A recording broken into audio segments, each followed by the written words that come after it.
Iran और America के अधिकारियों के बीच ओमान के अंदर इस वक्त बैठक जारी है। परमाणु प्रोग्राम को लेकर इस बैठक में चर्चा हो रही है। ईरान ने पहले ही साफ कर दिया था कि हम चर्चा सिर्फ परमाणु हथियार पर ही करेंगे, इसके अलावा मिसाइल हम कितनी बनाते हैं, कौन कौन से हथियार बनाते हैं, इस मामले पर आपसे बातचीत नहीं होगी। फिलहाल बातचीत जारी है। रिजल्ट क्या निकलता है ये तो बाद में पता चलेगा, लेकिन इसी बीच ईरान ने अपनी मिसाइलों को तैनात कर दिया है और अमेरिका ने अपनी ताकत बढ़ाने के लिए एयर डिफेंस सिस्टम मजबूत कर दिए हैं। एक तरफ बात हो रही है, एक तरफ मिसाइलें भी तैनात है। इस पर डिटेल से बात करेंगे, लेकिन पहले आपको पाकिस्तान की तरफ लिए चलते हैं। दोस्तों, शिया और सुन्नियों का मैटर पाकिस्तान के अंदर काफी लंबे टाइम से चल रहा है। शियाओं की मस्जिदों में धमाके होते हैं, कभी सुन्नियों की मस्जिदों में धमाके होते हैं। ये ना जाने कौन सा इस्लाम पढ़े हुए लोग हैं जो अपनों को ही नमाज के दौरान मार देते हैं।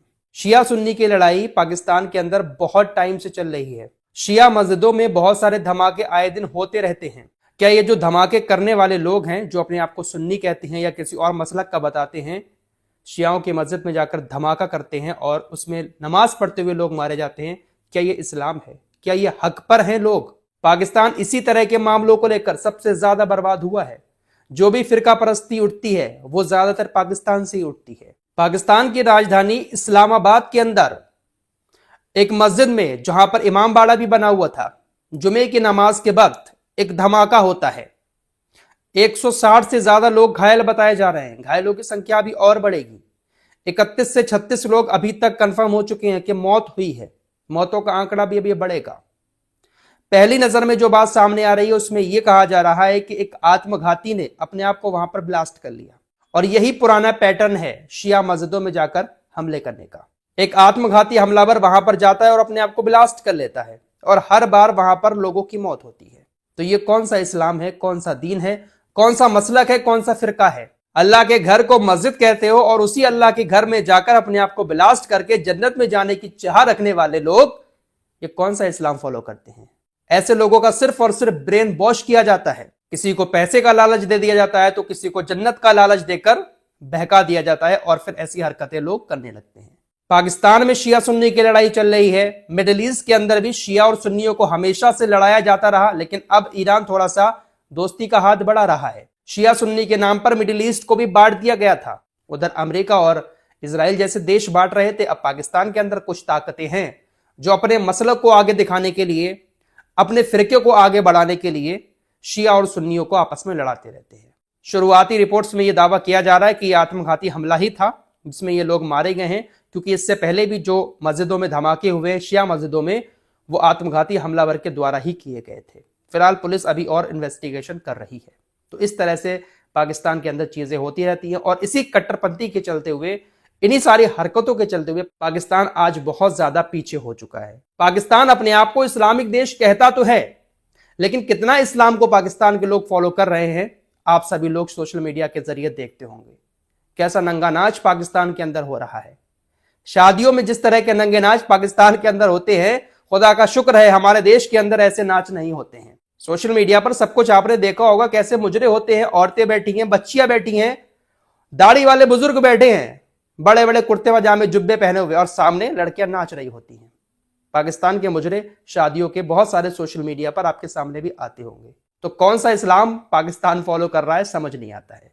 अब यहां पर मैं गोदी मीडिया की तरह पाकिस्तान इंडिया की बात नहीं कर रहा हूं, जो हकीकत है वो रखने की कोशिश कर रहा हूं। पाकिस्तान को इस्लामिक देश कहना सबसे बड़ी बेवकूफी है। पाकिस्तान कहीं से कहीं तक इस्लामिक देश नहीं है। पाकिस्तानी मुसलमान जो काम कर रहे हैं वो काम खुदा का शुक्र है भारत के मुसलमान नहीं करते। कुछ पाकिस्तानी अगर वीडियो देख रहे हैं मेरी, ये बात वो भी अच्छे से जानते होंगे कि क्या कुछ हो रहा है उनके पाकिस्तान के अंदर।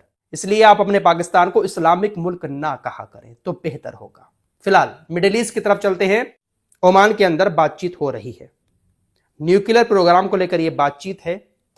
अभी तक तो सब कुछ पॉजिटिव खबरें आ रही हैं। हालांकि खबर ऐसी भी आ रही है कि ईरान ने मिडिल ईस्ट के अंदर अपनी सबसे खतरनाक मिसाइल खुर्रम शहर 4 को IRGC एरोस्पेस की एक मिसाइल सेंटर में तैनात किया गया है। एक्टिव मोड पर उसको तैनात कर दिया गया है। खुर्रम शहर 4 मिसाइल, ये कितनी ताकतवर है, इसकी ताकत का अंदाजा आप इसी से लगा सकते हैं कि यूरोप तक जा सकती है, ऐसा भी कहा जाता है। कुछ रिपोर्ट्स कहती हैं कि इतनी खतरनाक मिसाइल है कि इजराइल से लेकर यूरोप तक के लोग इससे डरे हुए हैं। इसकी मारक क्षमता जो है वह तकरीबन 2000 किलोमीटर की है। 1500 किलोग्राम तक का यह वारहेड अपने साथ ले जा सकती है। साथ ही साथ अमेरिका ने भी मिडिल ईस्ट के अंदर अपनी एयर स्पेस की ताकत को बढ़ाया है, ताकि अगर ईरान कोई हमला करता है तो हम उसके हमलों को नाकाम कर सकें, क्योंकि अमेरिका को भी यह बात मालूम है कि ईरान के पास मिसाइलें बहुत ज्यादा हैं और ईरान की मिसाइलों को रोकने के लिए तगड़ा एयर डिफेंस सिस्टम भी चाहिए। आइए अब नेतन्याहू की बात कर लेते हैं। नेतन्याहू मिडिल ईस्ट में अमेरिका के सहारे बहुत कुछ करना चाहता है। कोई भी देश अगर अपनी ताकत बढ़ा रहा होता है, अपनी सेना को मजबूत कर रहा होता है, तो इजराइल उसको कमजोर करने की कोशिश करता है। बेंजामिन नेतन्याहू ने कल एक बैठक की थी और उस बैठक में मिस्र की सेना की ताकत की चर्चा की। बेंजामिन नेतन्याहू ने कहा कि हमें ऐसा लग रहा है कि हाल ही में मिस्र की सेना ने अपनी ताकत को थोड़ा सा बढ़ाया है, हमें इस पर नजर रखनी होगी। भले ही हमारे बीच संबंध हैं, कुछ समझौते किए हुए हैं, लेकिन फिर भी हमें मिस्र की सेना के ऊपर नजर रखनी पड़ेगी, क्योंकि उसकी ताकत थोड़ी सी बढ़ रही है। तो ताकत किसी की बढ़ने नहीं देंगे। अगर मिस्र या कोई भी देश अपनी ताकत को थोड़ा सा बढ़ाने की कोशिश करेगा भी तो ये उसको कुचल देंगे। एक तरफ बातचीत हो रही है, दूसरी तरफ मैंने आपको बताया कि मिसाइलें तैनात हैं। अमेरिका ने अपने एयर डिफेंस सिस्टम को भी थोड़ा सा मजबूत किया है। इसी बीच अमेरिका के दूतावास ने ईरान में अपने सभी नागरिकों के लिए एक एडवाइजरी जारी करते हुए कहा है कि जल्द से जल्द वो ईरान को छोड़ दें। और जब भी कोई एडवाइजरी कहीं पर भी जारी की जाती है अमेरिका की तरफ से अपने नागरिकों के लिए, तो आप समझ सकते हैं कि वहां पर कुछ ना कुछ हो सकता है, हो जाए। इजराइल की तरफ से भी लगातार यही कहा जा रहा है कि भले ही डोनाल्ड ट्रंप बातचीत कर रहे हैं, कोई भी रिजल्ट निकले, अगर डोनाल्ड ट्रंप मिलकर हमारे साथ हमला नहीं करेंगे तो हम अकेले ईरान के ऊपर, जो पिछले साल 12 दिन का युद्ध हुआ था, उससे भी ज्यादा भीषण हमला ईरान के ऊपर करेंगे। दोस्तों, होगा तो जरूर कुछ ना कुछ, आज नहीं तो कल होना जरूर है, क्योंकि ईरान को परमाणु ताकत नहीं बनने देना चाह रहा है पूरा यूरोप, अमेरिका और इजराइल। वीडियो के शुरू में जो मैंने शिया और सुन्नियों की बात रखी, हमेशा से शिया और सुन्नियों को एक दूसरे के खिलाफ लड़ाया जाता रहा है। मिडिल ईस्ट के अंदर ईरान जो शिया बहुल्य देश है, इस वक्त सिर्फ यही एक देश है जो इन लोगों को टक्कर दे रहा है। इसके अलावा आप किसी भी देश पर नजर डालेंगे, सब के सब यारी दोस्ती अमेरिका और इजराइल से निभा रहे हैं। गाजा के अंदर जो कुछ हुआ, गाजा का सपोर्ट किस देश ने किया खुलकर हम सभी के सामने है। जितने भी सुन्नी देश थे, सब के सब यारी दोस्ती निभा रहे थे, सिर्फ और सिर्फ निंदा कर रहे थे। वहीं ईरान खुलकर साथ दे रहा था गाजा का।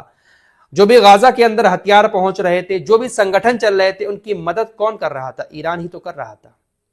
अब यहां पर शिया और सुन्नी का टैग मत लगा देना मेरे ऊपर कि मैं शिया हूं या मैं सुन्नी हूं। मेरे दोस्तों, जो हक बात है वो बोलना चाहिए।